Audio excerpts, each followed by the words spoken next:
Welcome back to another episode of the Creatures Comedy Podcast. And look, we've got an open micer. We've got Tom Stanimeros. This is probably the least experienced comic we've had on the show. Thank you so much. It's good to be here. Yeah. No, we love you, dude. We love you. But there's a special reason why you're on the show and on the podcast. It is because you have started here full-time as an employee for the Creatures Comedy Club. I'm a creature. You're a creature. It's a thing. It's happening. What creature would you be if you were like one of the creatures of the night? Like the mummy, werewolf, swamp thing, Dracula. Okay. Yeah, maybe a vampire. Yeah? Yeah. What associates you with a vampire? Sucking the blood out of all of the rooms I play. All right, yeah. So proof number one why we amateur. Okay, so let's run your role down at the club. You essentially, here at the club we have like 7 o'clock shows, which were originally the happy hour shows that you took over in what, like November? Yeah, around then. And you put in so much hard work, dedication. You rebranded it. The show posters looked phenomenal. Like you did something very beautiful with the happy hour shows, and they started getting more people out, and like it just became a thing where like we took notice, and we're like, fuck, we want that for the regular main shows. And then we eventually pulled you away from your full-time day job to come work here full-time. Yeah. At a smaller salary. Yeah. You sacrificed money to come and work here, Literally dude. just before I took the job that you'd offered, I just got a promotion at my job. Just got a promotion, yeah. And you were 1 week away from not redundancy. From passing my probation. Yeah. So I would have been a full-time big boy at that company. Yeah. A week before. And I would have had like a 2 months notice period. Yeah. And then like just before that I passed that, I just pulled out and I was like had like a week's notice. Oh my God. We fucked that company so good. But no, you've been here now 2 weeks. This is like what, your eighth or ninth day? Yes. Yeah. How have you been liking it, man? Loving it, man. It's weird because it's like it's an extension of sort of what I've been doing in my spare time, but now I can do it full time on a bigger scale. Well, yeah, because I feel like you came from the Melbourne comedy scene. Yes. So then came to Manchester last year, and you have that like resolve, that work ethic, that drive that a big scene like Melbourne kind of forces you to do. Yeah. Right? It's similar of like growing up in Toronto is like if you can't get stage time, you create your own stage time. Yeah. Where here there's just, I feel like there's an abundance of stage time and not enough comics. Yeah. I mean, comparatively. Comparatively, yeah. I mean, the difference has been huge, and like also like it's easier to get noticed.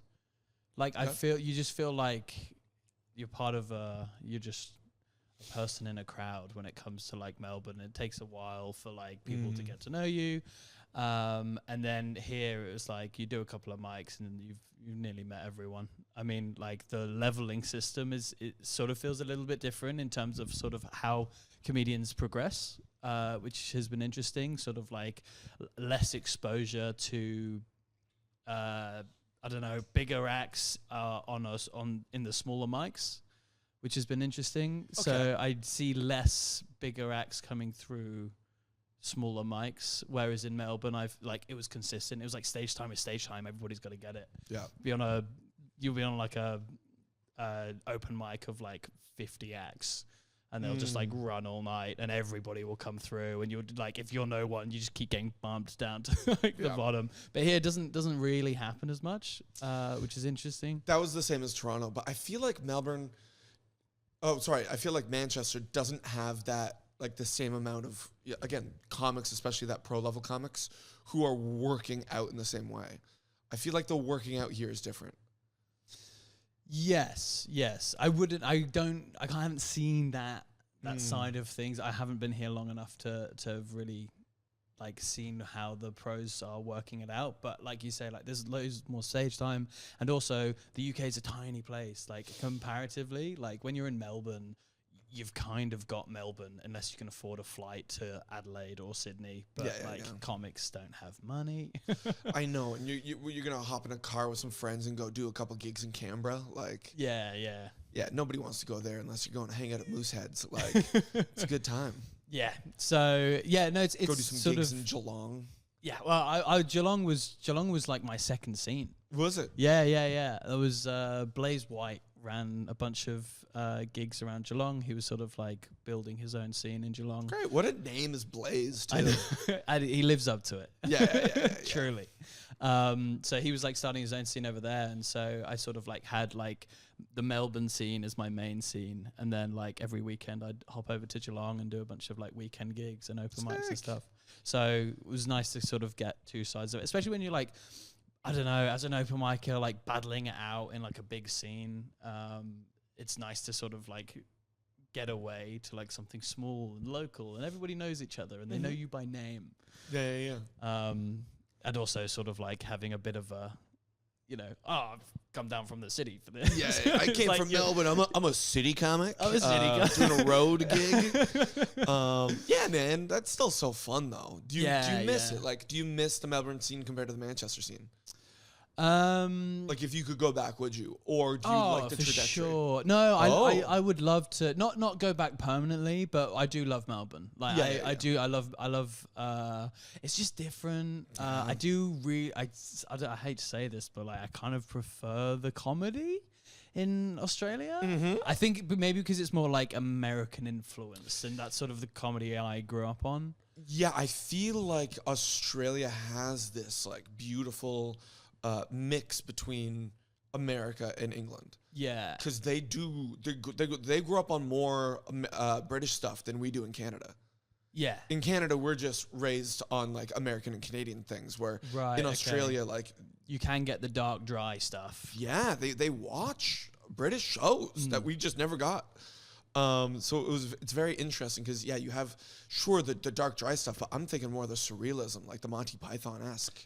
Yes. The weird, the quirky, the fucking... I haven't met as many character acts here in Manchester than the amount that are coming out of Melbourne at the moment. Really? It's a lot of... There's a lot of character acts in Melbourne? What? I will... Is that why you were kind of still kind of doing a character? I was like sort of happy to like play into it and see what was going on, because a lot of people in Melbourne were talking about it. Yeah.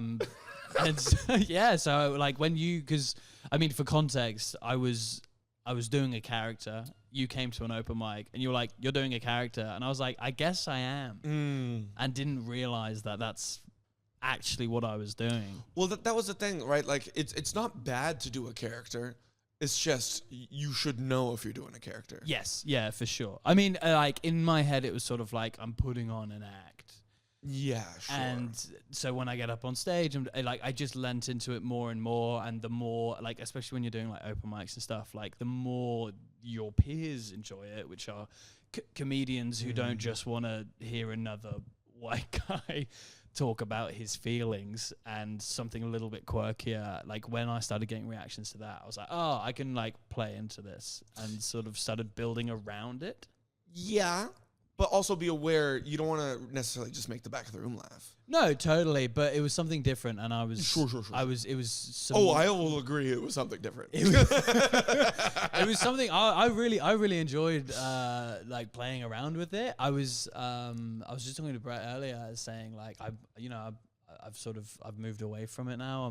I'm trying to work out, because I went so far into it. I think when we had the original discussion about what you were doing with like character and just trying to figure it out, it was like either go full feet in, like put all 10 toes in, or just pull back, because you were kind of at this like 60%, 65% of like toying away with it. It wasn't what I was working on actively. Sure.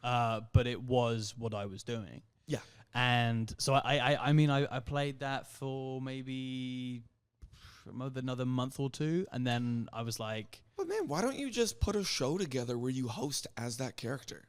Yeah, the problem is just like I think, and especially like this sort of ties back into the job. Like, why did I take This job.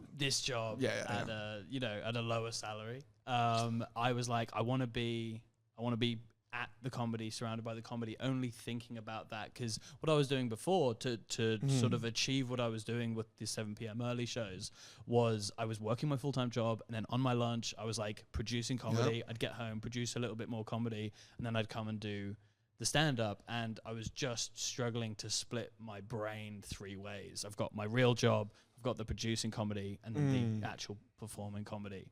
And so taking this job and being able to just only sort of be thinking about producing comedies, shows, working on the club. Honestly, I still feel like my brain's like split 3 ways, because like I got the brain that's doing comedy, I have the producing comedy, and then just being a lazy cunt, and like just trying to balance those 3. Yeah, it's so difficult, because like I feel like my creativity comes from being lazy, and it's so hard to be lazy when you're so busy. Yeah, and also like that's sort of where if your brain is sort of doing nothing and you're just enjoying a bit of life, that's where the jokes come from. It's the life experiences. Yeah. It's going out. It's getting stories. It's traveling. It's getting your heart broken. It's all of those things that are difficult to do when you're just constantly like focused locked in. Yeah, when you're locked in. Oh God, because then you can't really joke about being locked in. Yeah, like, oh, you want to tell me? You want to tell you guys about how focused I am? Like, oh God, isn't it so tough when like you have to shit after having 9 coffees in a day? Yeah, it is what it is. Yeah. My comedy was definitely gonna start gearing towards the whole like, oh, what's to do with corporate life? Yeah. Middle management, the middle management hour, which is fine. But then it kind of like when you're a comic who goes up and talks about their day job. Then it kind of... People have come here to not think about it. People have come here not to think about it, but then they're also like, oh, this person still has a job.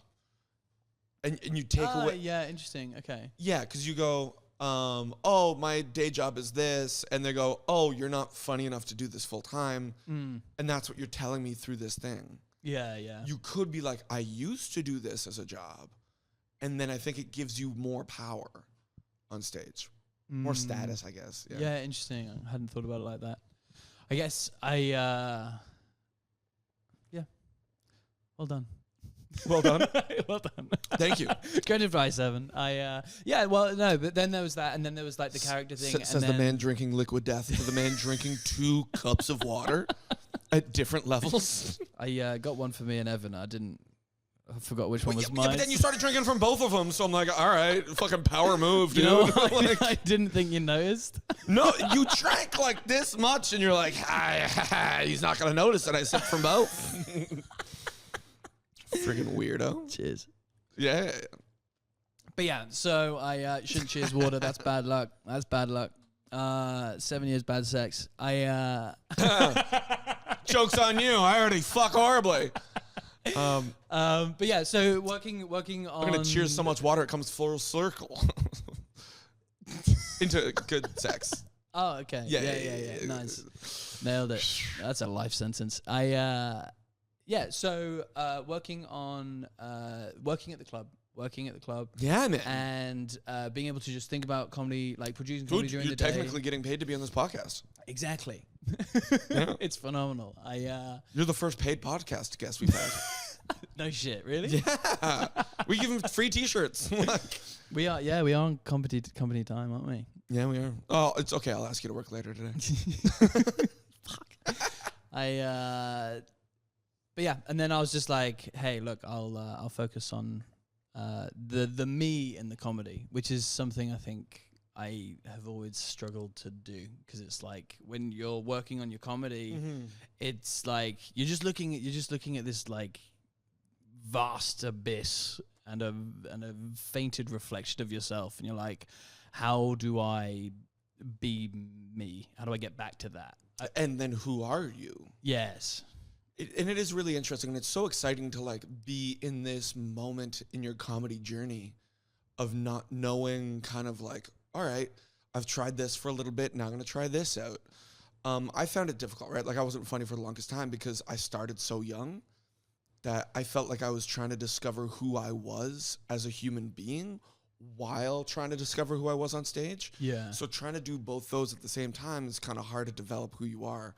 Where like, you know, the best comics come on stage and they so clearly know who they are that it's like just they step on stage and it's perfect. It's already done. Yeah. Like yeah. Norm Macdonald was at, and he was just like, this is just who I am. And he just was that. Yeah, yeah. And I do love that. I love that about those sorts of comics. It's just the authenticity behind it. And then like... But where did the idea for the character come from? It did start in Melbourne. Okay. It was just sort of like, I always thought I was a big energy comic. And so like, and I used to like, when I was in Melbourne in the open mics, like I just went through this period of time where I was just bombing because I was like exhausted through the day. Yeah. And then I'd get up on stage and I'd be no fun on stage. And I've just got a couple of jokes that I'm trying. And then I was like, this isn't me. Like, I'm big energy. I'm the big energy comic. And then like sort of like fabricating that energy and like it and wasn't a persona behind that. And then it was easier to like sort of push it through with a persona. And then when you saw it, it was sort of at that point where it was like, oh, you're totally doing that.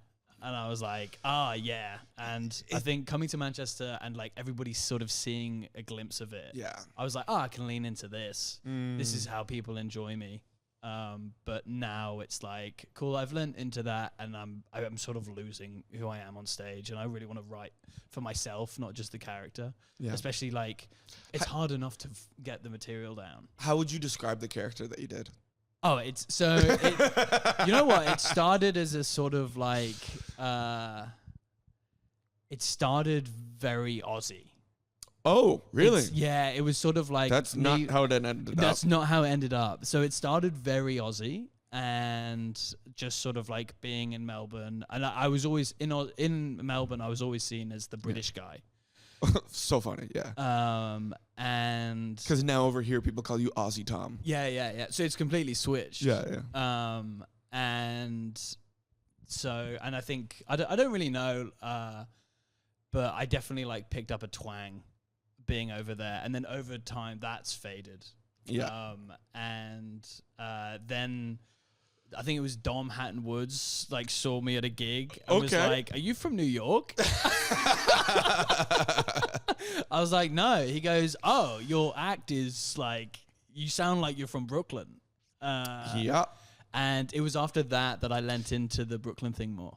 Oh, really? Yeah. I didn't because I didn't realize that's what it was. It's just like I was just doing it. I wasn't really thinking about it. I didn't have time to think about it. I was producing all the shows. Can you give us an example? I haven't done it since like December. Oh, you know it's gonna come back so easy. Yeah, you know, like Scott always does the impression. It's like, no, I'm gonna fuck it up. How can you fuck up your own character?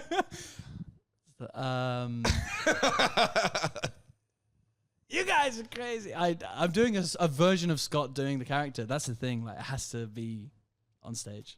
Okay, we'll get it. We'll get a clip. Can we roll a clip? I was just pretending that there was a clip you're there. holding the clip up? Yeah, I was holding the clip up. Yeah. We can put a clip there? Ha Sick. Thanks, now I've Brad. got to find a clip of me doing well in the Doesn't exist. But yeah, so like just sort of like playing around, having a little bit of fun, and now going, okay, cool. This year I want material. I really want... So what do you think your process is to try and find out, kind of guess, who Tom is? Who's Tom Stanimeros? Like, how are you going to bring that on stage? I think a lot of what I write about is my family. We're all like very close. And like my dad being Greek and sort of like having a big close family, sort of something to lean into. You do have a huge, very close family. Yeah. It was like, so there's 5 kids. Yeah. And both of my parents still together. So which like, is great. So that they could pop out another one at any moment. Yeah. Well, they're fostering. So now we've got like 2 more at home. So when we're all home for Christmas. So 7. There were 7. There's 7. Oh, so you don't count them as your actual siblings? Well, they're foster kids, so they're not permanent. Oh, what? Yeah, they're not adopted. Oh, okay. So they're on like a sort of... You're just renting them? Yeah. All right. Yeah. Well, while they're trying to find like forever homes. Oh, okay. Yeah. So you could have them for like 6 months, a year. to 5 years. Yeah. Oh wow. Yeah. So there's sort of that side of it. My mum's always like telling me stories. She goes, "Oh, you can put that in your act." Oh, that's cute. That's adorable. And so on Christmas there were 9 of us. That's beautiful. I love that. Yeah. But in terms of like trying to work out what I am and who am I, and Well, how would you say, like, where does your funny come from? Like, you know, when what got you into comedy? just Was it people telling you that? Oh, no, you're I so think it's funny. just being you a should try." goofball. Yeah. No one told me to try. Oh, nobody? comedy. Oh, interesting. Well, I always said like I wanted to be a comic, and people would be like, "Oh, I can see that." But I think it's just like being a bit of a From stuff that you watched when you were younger. Like, what were your inspirations? we were a big like Jim Carrey family. Yep. Oh, Jim Carrey birthed a bunch of little class clowns. Yeah. For sure. Yeah. Yeah. Like the Ace Ventura films. Ace Ventura, The my Mask, dad Dumb and is Dumber. a huge Eddie Murphy fan. Really? Yeah. Like Norbit's my dad's favorite film. That's so weird. It's yeah. But, It's like, just From the movies or like his stand-up as well? Dad was a huge fan of his stand-up special. Or what was it called? Delirious? Delirious. Yeah. And so we'd like walk in to his room and he'd like be watching it. He'd like slam his laptop. We'd be like, what are you watching? He goes, "Okay, but you can't tell your mother." Then we'll like watch a bit of Delirious with him. Like, "Oh, this is so homophobic." He goes, "It's great, right?" Yeah. Yeah, it didn't really age that well. No, it didn't. It's still very funny. Over time. It's over yeah, time. Because, like, for me, like, I never watched stand-up growing up. Stand-up was never, like, a thing I wanted to do. So, like, I guess your exposure to stand-up was just, like, Eddie Murphy and stuff like that. Did you get into more? I didn't watch loads of stand-up growing up. It was more sort of like through the movies. Like we were Adam Sandler. Like we watched about Adam Sandler movies as well. But in terms of like stand-up, my parents were like huge Peter Kay fans. Okay. Like the whole garlic bread thing like came through like a storm through our house. Yeah. I still haven't watched The Joke. But they would joke around. But yeah, everyone still goes garlic bread. And so there was sort of like that sort of like trickled through the house where it was sort of like a bit of a stand-up influence and sort of like funny people. And everyone in my family, they're all characters. Which is fun. So around the dinner table, it's always like, who would you say the funniest person is in your family? My little brother Charlie. Yeah? Yeah. He's just a loose unit. We say Charlie has the heaviest lap because the heaviest lap. He's got the heaviest lap because he's such a goofball and he never plans anything. Things just fall into his lap. Okay. I got to Australia and I struggled to find a place to live when I moved into the city. I was struggling to like find a job, and Charlie just like pinged off a couple of like job applications and like to like a couple of people looking to like get a roommate, and he like moved from Melbourne to the Gold Coast like that. Yeah. It took him like a week. It just took me like 6 months to like find a part-time job in Melbourne. Really? Yeah. It was tough. Like the job market's tough out there, but for Charlie, it never would be. Yeah. I don't know. I guess I'm very similar in that way of just like, if you need something done, like when I first moved to Melbourne, because I lived there for like 6 months as well, up in Carlton North on Canning Street, 603 Canning Street. Oh, love that place.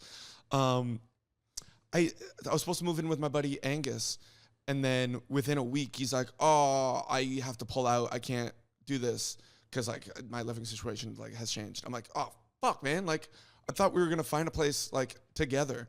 So I just sat in one of the malls, messaged everybody, went to go visit like 2 places. In the second place, I was just like, "Done. Let's do it." Okay. But you knew people? I knew people in Melbourne, but the people who I stayed with, I had no idea who they were. Okay. It was just like a spare room. Yeah. It's hard to do that when you don't have a job or savings. I didn't have a job. I had money, but you're supposed to go to Australia with money. No, I didn't do that. You have to have money. No, How did you get a visa without money? I'm an Australian citizen. That's why they tell you to have money when you go. Yeah, no, I learned that the hard way. I feel like your parents have money. No, Really? that's an immigrant. We're all immigrants. Sorry, Dad's a Greek immigrant. Yeah, fair. All right. But yeah, no, Charlie's funny, and it comes back to that whole like knowing who you are thing. Like you can't. He knows who he is. He knows who he is. He won't change for anyone. Yeah. He will code switch and be more polite in front of the adults, but he is just himself. Like there's no changing that guy. You're never gonna see him in a New York accent pretending to be something else. No, never. That's right. He's started to get a bit of an Aussie twang. Oh, really? But it took him a lot longer to get one than it took me. Yeah, fair. Yeah, being in Australia, like I find some words, like you have to change over here, because if you don't change the words, just people won't understand you. Yeah. So it ends up your voice starts sounding weird as shit. Well, when I first got to Australia, I ordered a beer, and they're like, a beer. I was like, yeah, and they're like, oh, a beer. Just like the up inflection of it. Yeah, a beer. There are two E's, mate. Yeah. But yeah, so he's the funniest. My sister's an actor. Yeah, cool. She's funny. Oh, you've seen videos of my sister dancing on my stories. Yes, I've seen your sister. She's goofy dancer. Yeah, well, she's also been here, right? Yeah. Yeah. You've brought your whole family through, which is amazing. Yeah. Yeah. They all came to a show. Yeah, and they all got T-shirts. Like honestly, your family's been so supportive, and I don't know, man. Like ever since you started coming here, I'm so glad that we were able to build this position around you. Yeah. And like create this job for you, because it is a perfect fit. Even in the past 2 weeks, you've done so much. We've rebranded a lot of the posters, got a new logo done. The website's almost finished. Are you excited about like all the stuff that you're going to be doing here and like facelifting things? Yeah, for sure. I'm excited to sort of see the change, and like even like yesterday, and put like your own stamp on it. Yeah, because like when you put the posters up yesterday, because we added a couple of touring show posters to like the hallway and stuff, and just like when you're doing like graphic design and stuff, it's all so digital, but when you actually get to like physically see it, like when you see your own flyer, you see your own poster, that's where you go, this is a thing that I've done. Yeah. And so when you put those posters up yesterday, I was like, cool, that's the first. It's like me visibly seeing the changes that are sort of happening around the club in such a short span of time, which is really cool. Well, do you have any like long-term goals with comedy, whether it's like with the place or just your stuff personally that like you want to set for yourself? Long-term goals? I mean, like short-term and long-term, because it would be cool to kind of stamp it now and then come back in a little bit and kind of be like, these were his goals. Let's see what he's accomplished. I would like to build the foundation of a show. So you want to this year? Your next goal is to like build an hour. Yes, I want to. Yeah, I want to do an hour. Yeah. I want to do a good as hour. You, not like as me. Yeah, not a character. Which is why it's difficult to do the character alongside it. Yeah, when you're sort of building your own stuff. So you've been doing comedy for 4 years now? 3 years. Yeah. Dude, build the hour. Like it took me, gosh, like I think it was my first like 10 years before I did an hour. Really? Yeah, and then I just took all my, because it's just not what we do in Canada. Right, a lot of club comics. Yeah, you build your 15 and then you're 45, but like you're not building an hour to tour. Like that's just not, it doesn't make sense, right? Like first it's like 5 minutes so you could break into a club, and then so you have to go from like opener to middle to closer. So until you're like breaking out of those like 5 to 7 minute spots, then you're working on 15 to 20. And then once you've done 15, 20, then you work on 45. Interesting. Well, in Melbourne, it was like build your hour. And then you had like, and it's like bring a new hour every year, which I thought was just a standard for comedy. And then you like leave Australia, you go, this isn't the standard. It's the standard here in the UK as well. Is it? Yeah. Build a new hour every year. Yeah. Interesting. I think there's sort of like two ways that I'm sort of looking at it. There's one Festival way comics that's like, Club comics. Exactly. Yeah. And it's like, I just like, at the end of the day, it's like, I don't want to be a comic who goes, here's my thing, here's my angle, and sort of like put me in this box and I'll deliver that for you. For example, like in Melbourne, you've got all these different sort of hours that people do about a specific time in their life or a specific thing. And it's like, yeah, sure, fine. I'm sure one day I might have that. I don't right now. At the moment, I'm just like, I just want to be funny. And when I do an hour, I just want it to be a funny hour. Yeah, Tom Stanley live. It's just like one of those. Yeah, something like that. I'm sure I'll have a fun. We're talking about branding now. Oh, do you have some fun names? Have you brainstormed some names? Nah. But you guys are crazy, everyone. What do we? Stanimeros.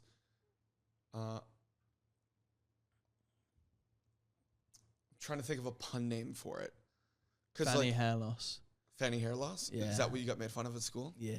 Oh, that's actually not bad. And then just do an hour on my school mishaps. Yeah, man. Do it on like getting bullied and stuff. My favorite title of a show, which I should just do every year, and it's so frustrating that I don't, and maybe I'll just bring it back. It was my first hour I ever did, was Evan Wonders of the World. And it's perfect. Yeah, that's like, good. That's perfect. good. Another one that I thought about doing is Near Far Where Evan You Are.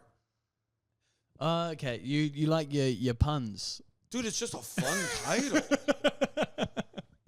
Yeah, like John Hastings had. I prefer fun titles over I don't know. For example, Evan Demaray, Everything. Yeah. Well, like John Hastings had a good one, which was like Float Like a Butterfly, John Hastings Like a Bee. Yeah, nice. Great title. Yeah, great title. Great title. But then like there's not a lot you can do with like Demaray. Like Yeah. yeah, it's too difficult. Demaray. Demaray? Yeah, it's French. Yeah, nice. Sick. Yeah, you pronounce it without the S's. Yeah, other I don't know, man. It's interesting because usually on this podcast we ask like what the biggest gig you've done or the weirdest place you performed, which like Yeah. I mean, I've performed in weird places. what do you got? I mean, that guy's gig where we were like doing a gig in his shed. You were talking about this earlier. Yeah, that was strange gig. So the situation was this guy would just invite a bunch of his friends over, get high in a shed, and then have comics come in to tell his high friends in his shed jokes. Yeah, but there was also a stage. Okay. It was about that high. Yeah. And how high? and then it was about this high. But it was packed. It was packed. How Like many people? there were like, I don't know, 15 people in like a small shed. And then like you'd come in and he'd like, welcome to your next day. And this guy, like, he ran 3-hour shows. Yeah. So and like it wasn't like, when should we have a break? It was like his friends going, bro, we need a break. Yeah. And so you'd have like loads of comics like just in this guy's backyard being like, what is this gig? And then like they'd go in and his friends are just smoking weed. And so like the comics are just getting high while they're performing. And then you just come out and you're like, I don't think I can drive home. Yeah, man. I love that. Because like we have, well, I think it's died out a little bit more since legalization, but there was a whole thriving pot culture of stand-up in Toronto. We had like 12 stand-up comedy clubs. Is it legal? So it's legal now in the country, but before it was legalized, there was a gray area where you could just smoke weed indoors. Because the fine to smoke cigarettes was like $30,000, but if you smoked weed inside, it was like a $300 fine. Oh, okay. So then there would be all these pot lounges, basically built for people that use weed for like a living medicine. So if you have like, you know, cancer or seizures and stuff, you can use pot to kind of like curb that and like pain relief and stuff. So there'd be these lounges that kind of existed for them that, you know, was co-opted by other people, and then we'd do shows there and people would go in, it'd be hot box because everybody's just fucking blazing. And we had so many great shows. Yeah. It's, I mean, easier to do if you're a comic who smokes weed. The comics who don't, Oh yeah. brutal. Or if you're trying not to, like they'd pay us in weed cookies. Yeah, nice. And like I did my first dab there, and then like left and sat in a subway station for like 4 hours because I was like, I'm too high. Like, Yeah. I don't know what's happening. And it just felt like that scene out of Garden State where you're just sitting at the party and everything's happening around you. Yeah. We had one comedian who doesn't smoke. He was like, guys, like, he just like come out. He's like shaking. Goes, I think I'm high. We're like, you are, dude. Yeah. Drive home. Don't drive home. Those gigs are fun, but like the crowds can sometimes not be as responsive as you want them to be. You know what? It was great at the start. Yep. And that's where it went off. Brian O'Gorman always had a funny joke about it. He's like, yeah, pot crowds are the toughest crowds because you'd think like they'd smoke weed and laugh, but it's just a bunch of people in a room being like, they're getting that lost. was funny. Yeah, like yeah. nodding along, like Yeah, no. I don't think there's not many crazier gigs. Like weird gigs. There are new gigs that have started that I wish I was in Melbourne for. Okay. Like there's one in like a kebab shop. That's like fun. people are just buying kebabs while stand-up comedy's happening next to like So weird. yeah, just weird stuff like that I sort of wish I was there for, but yeah. Look, you could do it here. Like I'm sure there's a kebab shop that'll let you do it. But like it's not conducive to comedy. No. And like the scene here is so healthy that you can just do comedy in a club. Yeah. Yeah. But I don't know. I'm excited. So you want to do Edinburgh this year? I'm gonna go for a week. I did it the same last year. I just like go get spots, meet some people, have some fun. My friend Blaze is coming to fun. Coming to Edinburgh, coming to Manchester, so we'll go up together and just do some spots, have a bit of fun. Yeah, sick. How do you want to go about building your hour? Because this will be your first one. Yes, yeah. Most people's first one, they take just the collection of every joke they've ever written and put it together in an hour and just kind of. Yeah, I don't want to do that. Yeah. And so what you want to build the hour specifically? Because there are a lot of guys that I gigged with in Melbourne who like built their hour in the first year, and like when you're like stood by them going, we started at the same time, you go, oh shit, and then like you see them do it and you go, ah, shit. Yeah. And so I was like, I think who are you talking about? Name names. No, I'll send you a list. It's in the description of this podcast. Ooh. But I think it's just in terms of like the way what I would want to do is just like, which is why I say I want to build a foundation of an hour, is like I want to build like 20-30 minutes that I'm like, okay, cool, out of this, what direction do I want to go? What strings do I want to pull? What am I enjoying talking about that audiences are finding funny, and going, okay, cool, let's draw more from that. So I think the first sort of like half split show I'll do takes longer than a year. To build 20-30 minutes. Oh, sorry. Well, to build the full hour. Even 20-30 minutes, like... Yeah, I know, but I think if that's like my aim, then I can see where I get to in a year, but I'm not sat here going, I want an hour in a year. Yeah, fair. And I think that was sort of the key, is just going, this takes time. Yeah. Let's not rush this. Let's see what you can do with a year. Let's see where you get your 22. Let's see what sort of things you're talking about. And then sit down with that 20-30 minutes and go, cool, what do I pull? And out of that, it'll probably be 5. Yeah. But hey, man, like, there is something to be said about, like, workshopping and building just, like, the best 5 or 10 minutes that you can. Yeah. And do that for, like, 4 years. There's so many examples of comics who, like, just distill that down to its, like, perfect, like every single thing they say can get a laugh. Because I remember there was comics in Toronto who were doing it, and you kind of go like, man, you're not learning anything if you're doing the same jokes over and over and over again. But those were the guys who got like the big opportunities first. They broke into the clubs quicker. They got on TV quicker. Like DJ Demers was doing, like, he's a deaf comic, and he would like do the same jokes about like his like being deaf, and you know, it's like it's kind of getting old, but he's like just constantly working on it. And then he got like Conan, and then did a bunch of cruise ships, and then got a TV show, and it's all because he like had the best fucking 10 minutes. Yeah, he might not have had 45, but that fire 10 minutes knocked down the doors for everybody.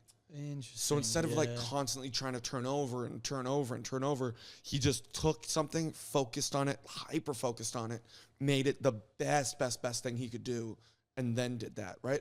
So like he would have never done that if he was in the process of like doing a brand new hour every year. So sure, you get better at being a comic in general, but you don't have like that fucking nuclear bomb of material. Yeah. I think it's interesting sort of watching the ways that different comics do go about it, because there is no way There's no way. And so And there's no specific thing you need to talk about. I mean, my first, like, while my friends were like building their hours over their first year, Yeah. I was just doing the same 5 minutes. Yeah. And I think the key is working on it, because it's like, Yeah. I believe the keys are working on it, but I also believe in the first like 3-4 years, just burn and turn, burn and turn, burn and turn, and then pick something and roll with it. interesting. Just because you're gonna write so much shit that you want to just get that out first Yeah. and just write it all out. Because sometimes you'll write out really good ideas that you're not a good enough comic to do yet. Yeah. And then in like 5 years, you go back to that material and go, oh shit, there was a nugget of a thing here. Yeah. Yeah. But now you have It's the tough tools because to go like, over it. it's learning to write as well. Yeah. And I think that's what I've struggled with. Oh, and trying all different ways. Yeah, just like there's the sort of like recording yourself, there's the walking around your room, there's the sort of actually sitting down with a laptop. I've resorted to just writing on a pad again, Yep. because I'm like, I think this is how I need to do it, because otherwise it just gets lost in the digital. Oh yeah, it's so easy to get lost in the digital. And then you also have like there was a while where I was trying to use like random word generators. So I would just like have a random word generator with like 9 words, and I'd like skip, boom. And then I'd like go through and I'd find one of the words and have that inspire something and just write that out as just like an exercise. The best thing to do, for at least for me, I don't know if it works for everybody. This was again John Hastings who kind of taught me this technique, is to take a joke that already works and then just expand it as much as you can and take it, like web it out, and it'll find other routes and like other ways to go, and just follow that and just keep writing and digging and building. But instead of just coming up with like, all right, I'm going to write a joke today, it's so hard to just come up with a joke that you want to write. Yeah. So you take something that already works and then tag it, punch it, tag it, and just like expand. And then hopefully it takes you just in another path, and now you're just writing. Yeah, well, that's what I mean by like comics like working on their jokes. Do you know what I mean? Because I think so many don't pick up something that already works. Yeah. They just go, it works. It works, but it can work so much better. Yeah. It's like when you put up a TikTok that goes viral. It's like, okay, well, put that up in slightly different ways, and you can get the same kind of views. Yeah, yeah. Anyway, we should probably wrap this up. Is there anything you want to plug? 7 p.m. shows at the Creatures Comedy Club. What about the one with you and Tino? Yeah. I Comedy Before Dinner. Come and grab an hour comedy show at 7 p.m. to 8 p.m. every Tuesday. Tino Giacotto, Italian comedian, and Tom Stani, the Greek.